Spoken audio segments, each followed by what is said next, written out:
안녕하세요. 홍상기입니다.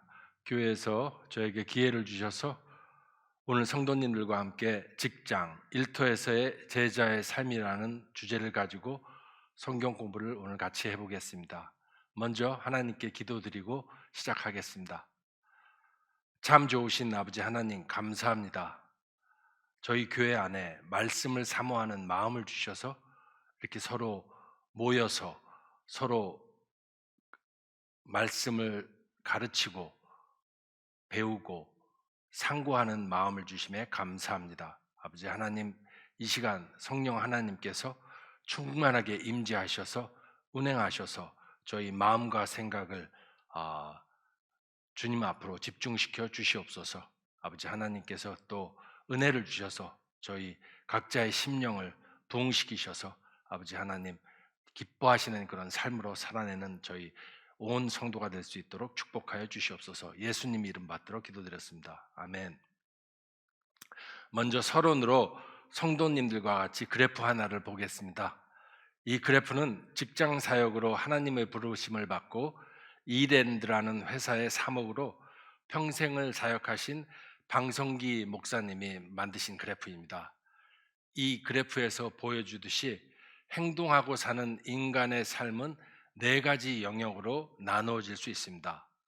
먼저 세로축으로 위에는 거룩한 일, 아래는 세속적인 일. 그리스도인들에게는 하나님의 일과 세상의 일로 부를 수가 있겠죠.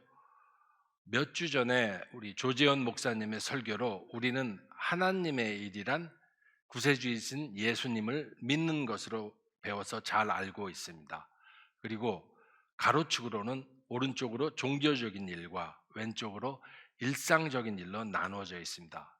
그런데 종교적인 일과 일상의 일을 구분할 때 우리는 중세 시대의 성속 이원론과 사제주의, 즉 세상과 교회를 분리하고 사제와 수도원의 성직과 세속적인 직업으로 분리하는 성속 이원론의 영향이 아직도 조금은 남아 있어서 세상은 어차피 속된 것이고 결국 망해서 불타 없어질 것이니 구원의 방주인 거룩한 교회 안에서 거룩한 목사님만 섬기며 사는 것이 거룩한 삶으로 여기는 잘못된 생각을 아직도 가지고 있습니다.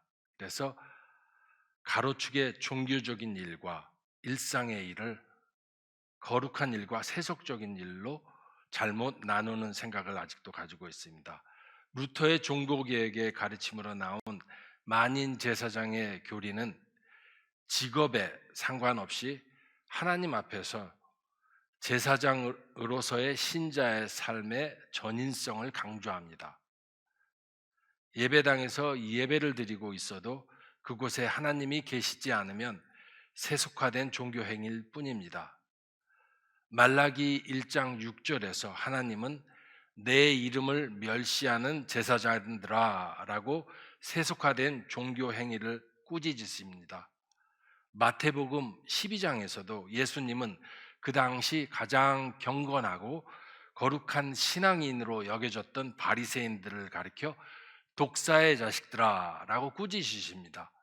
오늘 성도님들과 나누고 싶은 공부는 교회 안에서의 거룩한 삶을 어찌 살 것인가 보다는 우리가 자주 실패하는 일상에서의 거룩한 삶, 더 작게는 일터, 직장에서의 거룩한 삶을 살라고 말씀하시는 하나님의 말씀을 성경을 찾아보며 공부해 보도록 하겠습니다.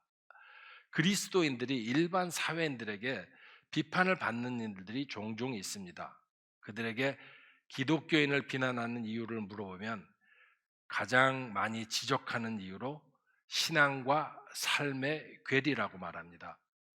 신앙은 좋은 것 같은데 사는 모습을 보면 믿지 않는 우리와 다를 바가 없거나 아니면 더 못하다고 지적합니다. 사실 이 지적은 정확히 맞는 지적은 아닙니다. 왜냐하면 신앙과 삶은 분리될 수도 떨어질 수도 없는 것이기 때문입니다. 그래서 이 말을 제가 한번 다시 바꾸어서 번역해 보면 종교 생활과 일상 생활의 괴리를 말하는 것일 것 같습니다. 교회 생활을 하는 것을 보면 굉장히 헌신적이고 열심이고 경건한 사람인 것 같은데 일상생활, 일터에서 직장에서의 사는 모습을 보면 그런 것 같지 않아서 기독교인들을 심지어는 위선자로 욕하는 사람들이 있습니다. 그래서 저희들이 직장에서의 삶의 모습이 아주 중요합니다. 하나님께 영광이 되느냐 아니면 하나님을 멸시하는 삶이 되느냐 여기에 달려 있습니다. 그래서 다음 슬라이드를 보면서 우리가 왜 일을 하는지 한번 먼저 살펴보기로 하겠습니다. 일반 사회 학문인 직업심리학에서 사람들이 일하는 이유를 크게 세 가지로 바라봅니다.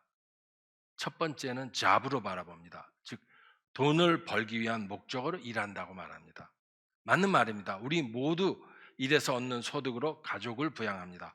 하지만 돈을 벌 목적만으로는 일하지 않습니다. 또 직업심리학에서 말하는 두 번째 직업을 바라보는 안목으로 커리어라고 얘기를 합니다. 그래서 많은 사람들이 성공을 위해서, 성취를 위해서 치열하게 일을 합니다. 자기 스스로의 만족을 위해서 일한다는 것이겠죠. 많은 사람들이 성공이라는 열차에 올라타려고 치열하게 혹은 목이 메어서 평생을 노력합니다. 그리고 직업심리학에서 말하는 세 번째는 소명의식이라고 얘기를 합니다. 소명이란 단어는 종교적인 단어인데 직업심리학 책에서도 역시 이것은 종교적인 단어, 즉 신의 부르심이라고 해석을 하지만 인문학적인 해석으로 직업심리학에서는 내면의 부르심이라고 바꾸어서 말합니다. 이를 바라보는 가장 높은 차원의 안목이지요. 즉 이기적인 목적이 아니라 이타적인 이유로 일을 한다는 이유입니다. 예를 들어서 저희가 잘 아는 슈바이처 같은 사람의 일을 하는 동기이겠습니다. 그러면 예수를 믿는 우리 그리스도인들을 일을 하는 이유가 무엇인지 우리 성경에서 한번 찾아보겠습니다. 저희가 모두 잘 아는 성경 말씀 창세기 1장 28절 말씀을 같이 한번 찾아보도록 하겠습니다.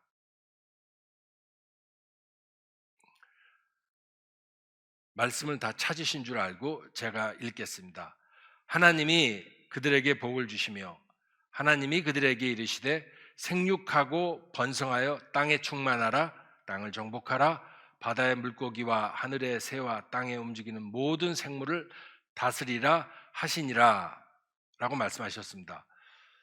땅에 충만하라, 땅을 정복하라라는 말씀은 좀 이해하기가 어려운데 저는 이 말씀 자체를 생육하고 번성하여 땅에 충만하라를 자녀를 많이 낳아라 라고 이해하고요.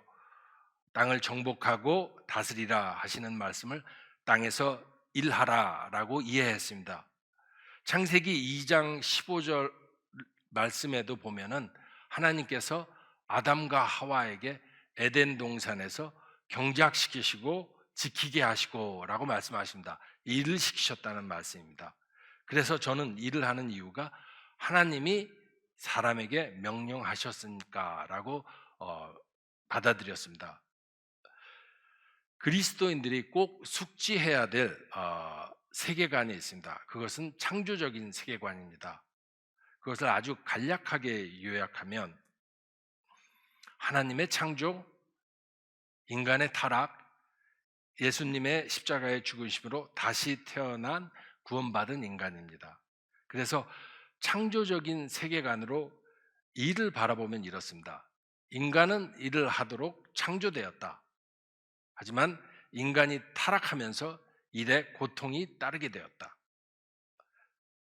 그런데 예수님의 구원으로 거듭난 인간이 하나님의 일을 이루게 되었다. 이렇게 창조적인 세계관으로 일을 바라볼 수 있겠습니다. 그러면 다음 질문으로 저희가 가장 많이 하는 질문을 한번 같이 나눠보겠습니다. 많은 분들이 내가 지금 직장에서 하는 일을 과연 하나님이 나에게 시키신 일일까? 라는 질문을 많이 합니다. 세상에는 직업도 많고 일의 종류도 다양한데 하나님이 나에게 이 일을 시키셨다면 왜 하필 이 직업이고 내가 진짜 이 직장에서 하는 일이 하나님이 시키시는 일이 맞나? 만약에 하나님이 꿈속에서 나타나셔서 상기야 너에게는 반도체 공장에서 칩을 만드는 일을 맡기니 이 일을 내게 하듯이 하라라고 꿈속에서 말씀해 주시면 이 직업을 나의 소명으로 여기며 일을 잘할 수 있겠는데 라고 생각해 보신 적이 있으신지요? 특별히 일이 힘들고 고통스러워서 다른 직장을 한번 알아볼까 고민할 때는 특히 이런 생각이 많이 나실 줄 압니다. 제가 내린 결론을 먼저 말씀드리면 답은 예스입니다. 어떤 일을 하든지 어떤 직종의 일을 하든지 다 하나님이 시키신 일이라고 저는 생각합니다. 그 이유는 하나님이 저보다 저를 더 잘 아시고 저의 지혜는 하나님의 지혜를 감히 알 수 없도록 작고 또 그렇게 크신 하나님이 나보다 나를 더 사랑하신다는 믿음 때문입니다. 우리 고린도전서 1장 1절에서 3절 말씀을 한번 찾아보겠습니다. 바울이 고린도 교회 성도들에게 편지를 쓰면서 서두에 쓴 인사말인데 자신과 고린도 교회 성도들의 정체성을 이 말씀에서 드러내고 있습니다. 제가 말씀을 읽겠습니다. 하나님의 뜻을 따라 그리스도 예수의 사도로 부르심을 받은 바울과 형제 소수대네는 고린도에 있는 하나님의 교회 곧 그리스도 예수 안에서 거룩하여지라고 성도라 부르심을 받은 자들과 또 각처에서 우리의 주 곧 그들과 우리 주 대신 예수 그리스도 이름을 부르는 모든 자들에게 하나님 우리 아버지와 주 예수 그리스도로부터 은혜와 평강이 있기를 원하노라 말씀을 읽었습니다. 근데 여기에서 저희는 사도로 부르심을 받은과 성도로 부르심을 받은이라는 부르심의 단어가 두 번 나오는 것을 저희가 볼 수 있습니다. 부르심은 우리말이고 영어로는 콜링이고 한문으로 읽으면 소명입니다. 그런데 이 두 부르심을 저희가 자세히 들여다보면 같은 것 같으면서도 다른 부르심이라는 것을 느끼게 됩니다. 같은 점은 부르신 이가 하나님이시라는 겁니다. 다른 점은 바울을 부르신 부르심은 직분으로서의 부르심이고 성도로 부르신 것은 신분으로의 부르심입니다. 우리가 흔히 듣는 소명을 받으셨습니까? 라는 질문은 직분을 받으셨습니까? 라는 질문입니다. 신학교 가기를 꿈꾸는 젊은이에게 선배 목사님이나 선배 선교사님들이 가끔 이 질문을 하십니다. 콜링을 받으셨습니까? 즉 목사나 선교사로 일하라는 하나님이 부르시는 확신이 있느냐라는 질문입니다. 성도들에게는 이 질문을 잘 안 하지요. 왜냐하면 우리 모두는 성도로 하나님의 자녀로 부르심을 받은 자들임을 성경에 여러 곳에 기록되어 있습니다. 한 구절만 더 읽어본다면 로마서 8장 30절 말씀이 되겠습니다. 또 찾으신 줄 알고 제가 읽겠습니다. 또 미리 정하신 그들을 또한 부르신 그들을 또한 의롭다 하시고 의롭다 하신 그들을 또한 영화롭게 하셨느니라 라고 되어 있습니다. 우리를 미리 택정하시고 부르셨다고 말씀하십니다. 그러니 우리 모두는 하나님께 소명, 콜링, 부르심을 받은 사람들입니다. 그러면 하나님은 왜 우리를 부르셨습니까? 우리를 일을 하라고 부르셨습니다. 하나님의 일을 하라고 부르셨습니다. 그러면 하나님의 일이란 무엇입니까? 예수를 잘 믿는 것입니다. 몇 주 전 담임 목사님 설교에서 들었던 요한복음 6장 27절 29절을 다시 한번 우리 찾아서 읽어보겠습니다. 말씀을 찾으신 줄 알고 제가 읽겠습니다. 썩을 양식을 위하여 일하지 말고 영생하도록 있는 양식을 위하여 하라. 이 양식은 인자가 너희에게 주리니 인자는 아버지 하나님께서 인치신 자니라. 그들이 묻되 우리가 어떻게 하여야 하나님 일을 하오리이까?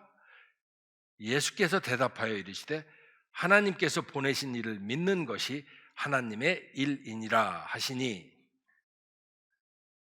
이 말씀에서 나와 있듯이 예수님을 잘 믿는 것, 직장 일터에서 예수님을 잘 믿는 것이 하나님의 일이니 행하라라고 말씀하시는 것을 저희가 들을 수 있습니다. 그래서 부르심을 받은 우리는 각자 직장 일터에서 예수님을 믿는 성도로서 살아야 되는 사명이 있음을 알게 되었습니다. 사명을 영어로 번역하게 되면 이것은 미션이 되겠죠. 그래서 우리는 모두 직장에서 미셔너리입니다. 각자의 직장에서 하나님의 나라를 선포함을 삶을 살아내라고 하나님이 각자의 일터로 보내신 선교사입니다. 저희가 좋아해서 자주 부르는 찬양곡이 있습니다. 하나님의 은혜입니다. 제가 한번 불러보면, 나를 지으신 이가 하나님, 나를 부르신 이가 하나님, 나를 보내신 이도 하나님, 나의 나된 것은 다 하나님 은혜라. 지으신 이는 창조주 하나님이시고 부르신 것은 소명이고 보내신 것은 사명입니다. 우리가 그동안 조금 혼동해서 사용했던 소명과 사명에 대한 이해를 충분히 돕는 이 찬양곡입니다. 부르신, 소명하신 하나님, 보내신, 사명을 주신 하나님. 이제 그 이해가 좀 많이 도움이 됐으면 합니다. 그러면 직장 일터에서 실제적으로 부딪히는 각기 다른 상황에서 예수님이 믿는 것이 무엇인지 한번 알아보겠습니다. 내 앞에 펼쳐진 상황에서 내가 어떻게 행동하는 것이 하나님의 뜻에 합한 것인지 고민할 때가 많습니다. 무엇보다 내가 일터에서 돈을 벌고 승진을 하고 프로젝트를 성공적으로 완료하고 그런 나의 비전 너머에 하나님이 내 인생에 가지고 계신 계획을 저희 모두가 아는 것이 중요합니다. 주신 이 직장에서 하나님의 세세한 인도를 받기를 원하는데, 그것이 우리의 뜻인데 실제적으로 실천하기가 상당히 어렵습니다. 그래서 직장에서 하나님이 저희에게 말씀하시는 그 말씀을 듣는 그런 방법을 4가지 원리로 정리해 보았습니다. 먼저는 성경 말씀, 두 번째는 성령님의 인도, 세 번째는 성도님들끼리의 조언, 그리고 네 번째는 상황을 변화시키는 역사하시는 하나님의 손길을 인지하는 깨어있음에 있습니다. 말씀을 한번 다시 찾아볼까요? 시편 119편 105절 말씀을 한번 같이 찾아보겠습니다. 우리 모두 너무 사랑하고 암송하고 있는 말씀입니다. 주의 말씀은 내 발의 등이요 내 길에 빛이나이다. 말씀을 항상 평소에 묵상하고 암송하고 있다면 다윗이 고백한 이것과 같은 고백을, 똑같은 고백을 내가 일터에서 하게 되었다라는 간증을 형제들에게 할 수 있게 됩니다. 그러려면 우리가 서론에서 보았던 그 가로축의 오른편에 있는 종교적 거룩한 일 영역에서의 삶이, 즉 교회 생활이 우리 삶의 기본기로 있어야 됩니다. 말씀 훈련을 교회에서 잘 받아야 되겠죠. 그리고 두 번째, 하나님의 뜻을 아는 4가지 원리 중에 두 번째는 성령님의 인도하심입니다. 그 상황에 내가 어찌해야 하는지를 성령님의 인도하심으로 받아야 합니다. 말씀을 같이 다시 한번 찾아보겠습니다. 요한복음 14장 26절 말씀입니다. 제가 읽겠습니다. 보혜사 곧 아버지께서 내 이름으로 보내실 성령, 그가 너희에게 모든 것을 가르치고 내가 너희에게 말한 것을 생각나게 하리라. 성령님의 인도하심을 저희가 구해야 되겠지요. 그런데 성령님의 인도하심은 기도의 자리에서 저희가 가장 많이 경험하게 됩니다. 못살게 구는 상사로부터 괴롭힘을 당할 때, 말을 도무지도 안 듣는 부하 직원으로 골머리를 앓을 때, 이 기도 제목을 가지고 하나님께 기도하였더니 성령님께서 아예 내 기도 제목을 바꾸어 주셨다라는 형제들의 간증을 들으신 기억이 있으실 겁니다. 그러므로 역시 이 거룩한 일의 삶의 영역, 교회에서의 기도 훈련을 잘 받고 몸에 배어 있는 기본기가 갖추어져 있을 때 저희들이 성령님의 인도하심을 경험할 수 있겠죠. 세 번째로는 믿음의 친구, 선배, 믿음의 선배, 목사님, 셀그룹 리더님 등으로부터 받는 조언입니다. 역시 말씀을 한번 읽어보겠습니다. 잠언 27장 9절 말씀을 보겠습니다. 다 찾으신 줄 알고 제가 말씀을 읽겠습니다. 잠언 27장 9절 말씀입니다. 기름과 향이 사람의 마음을 즐겁게 하나니 친구의 충성된 권고가 이와 같이 아름다움이니라. 이 역시 교회 생활 안에서 하나님과의 교제와 함께 성도 간의 교제가 얼마나 중요한지, 그리고 그 바탕이 되어 있어야지 저희가 일터에서 하나님의 뜻을 분별할 수 있는 도움을 받을 수 있습니다. 그리고 마지막으로 상황을 변화시키시는 하나님의 역사하심을 저희가 알아보는 그런 영적인 깨어있음이 있어야 되겠습니다. 말씀을 다시 또 보겠습니다. 사도행전 16장 6절 7절 말씀입니다. 성령님께서 막으시는 말씀입니다. 제가 읽겠습니다. 성령이 아시아에서 말씀을 전하지 못하게 하시거늘 그들이 부르기아와 갈라디아 땅으로 다녀가 무시아 앞에 이르러 비두니아로 가고자 애쓰되 예수의 영이 허락하지 아니하시는지라. 하나님께서는 살아 역사하시는 하나님이십니다. 수시로 상황을 바꾸어 주시는데 우리의 영적 예민함이 잠들어 있어서 그것을 알지 못할 때가 때로 너무 많습니다. 예를 들어서 못된 거래처 사장이 갑자기 상냥한 태도로 바뀌어지거나 고민하던 거래처가 다른 곳으로 갑자기 바뀐다든지, 끙끙대면서 연구를 해왔는데 갑자기 연구할 이유가 없어진다든지, 이거는 좋지 않은 나쁜 데이터로 여겨서 버렸던 결과물이 어느 날 갑자기 특급 연구물로 재발견된다든지, 갑자기 상황이 바뀌는 것을 저희들이 경험하게 됩니다. 그런데 그 뒤에서 인도하시는 하나님의 손길을 저희가 볼 수 있는 눈이 있어야 되겠습니다. 영적으로 깨어 있어야 되겠습니다. 하나님은 항상 사랑하는 자녀를 간섭하시고 인도하십니다. 우리의 둔감함이 이를 보지 못한 채 살고 있을 뿐입니다. 심지어는 원망과 불평을 하게 됩니다. 그래서 영적 예민함 역시 건강한 교회 생활, 훈련을 통해서 길러지고 발전되어집니다. 그래서 저희들이 거룩한 일상생활을 하기 위해서는 거룩한 교회 생활이 가장 기본이 되고 기초가 됨을 저희가 알 수 있습니다. 하지만 문제는 많은 그리스도인들이 교회 생활은 그런 대로 잘 하는데 사명의 실천장인 일터에서는 그리스도인으로 거룩한 일상의 생활을 잘 영위하지 못하는다는데 문제가 있습니다.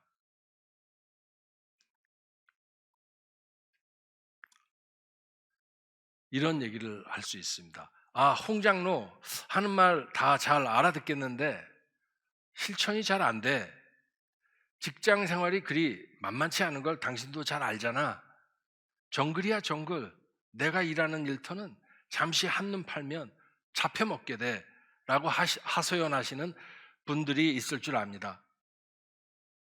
그래서 제가 오늘 성경 공부반에 참석하신 여러분에게 팁을 하나 소개해드리고 싶습니다.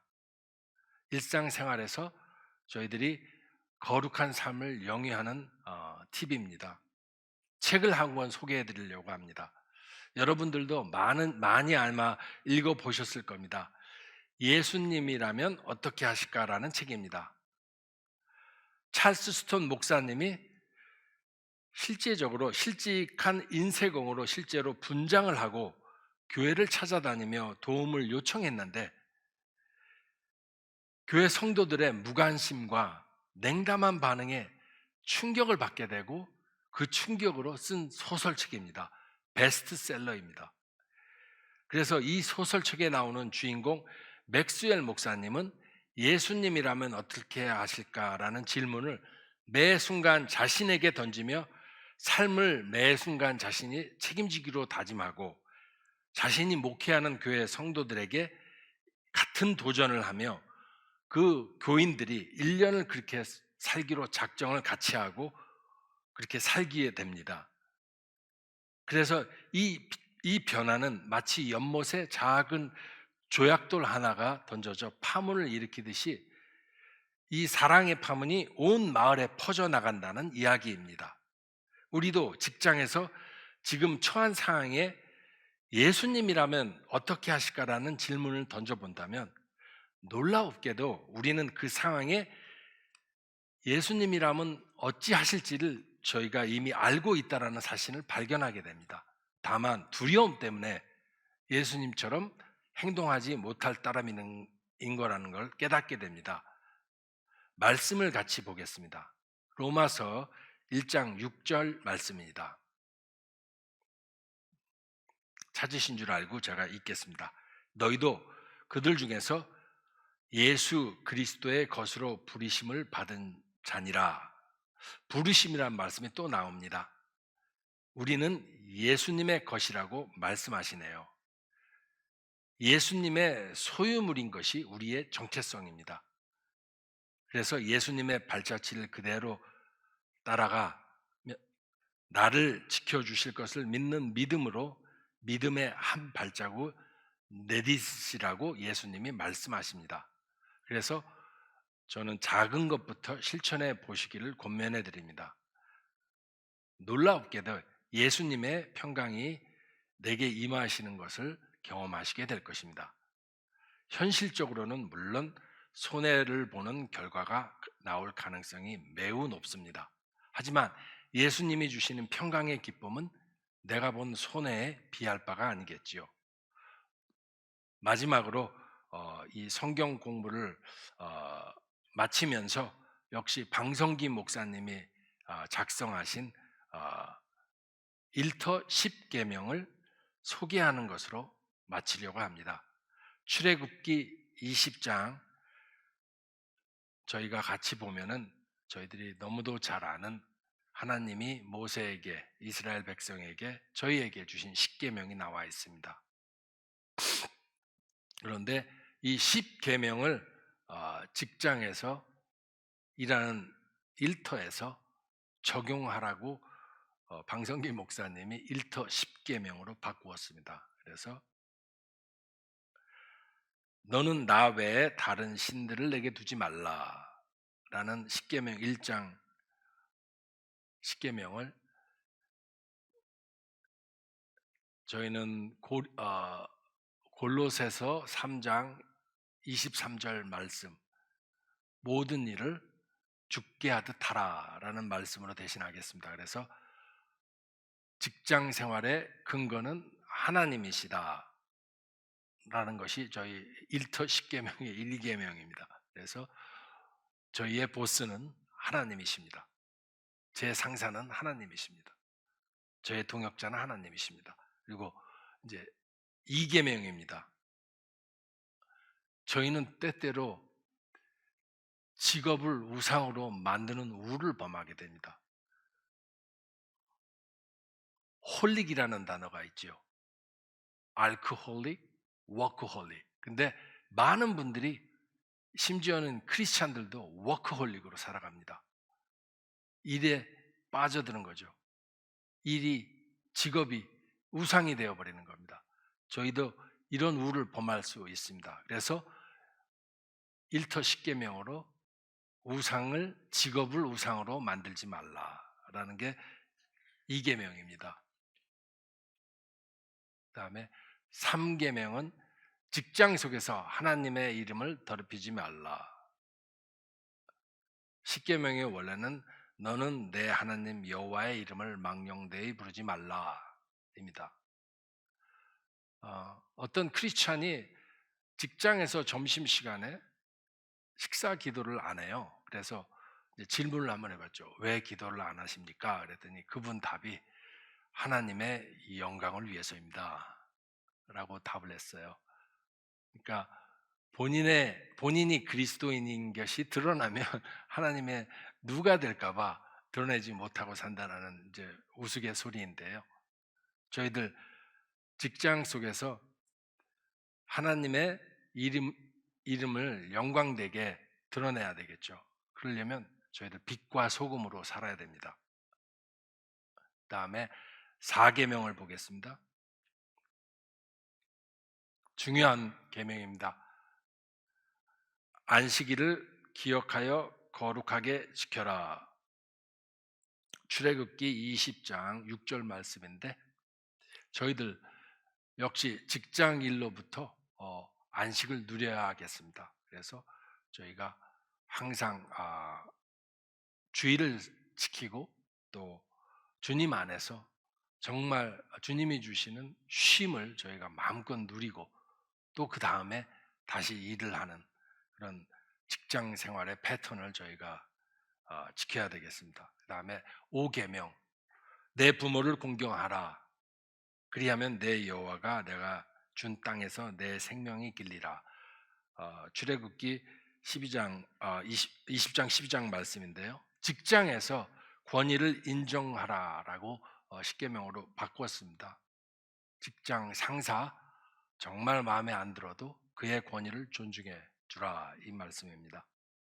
그다음에 6계명 직장에서 사람의 생명을 귀히 여기라. 살인하지 말아라 계명을 다른 사람의 생명을 귀히 여기라.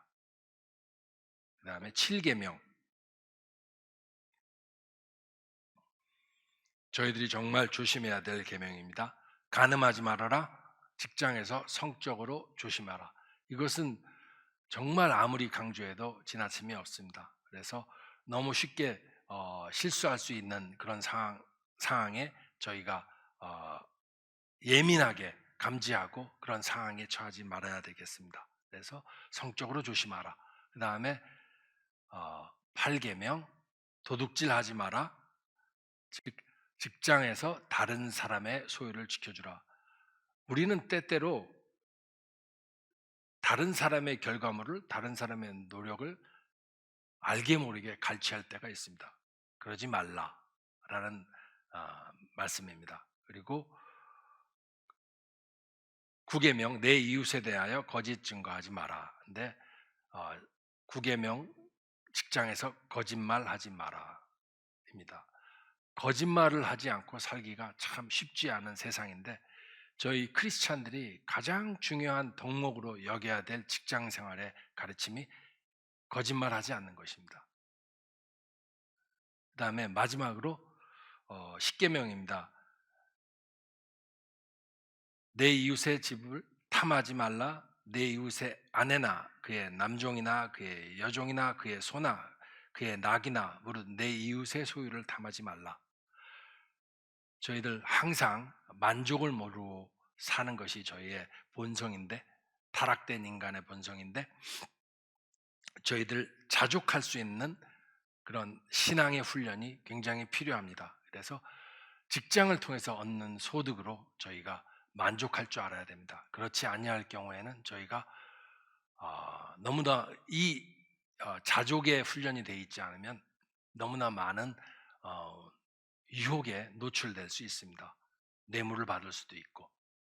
그래서 저희들이 항상 훈련을 통해서 자족의 기쁨을 저희가 느낄 줄 알아야 되겠습니다. 이것으로 제 강의를 마치도록 하겠습니다. 함께 성경 공부하여 주신 여러분께 감사드립니다.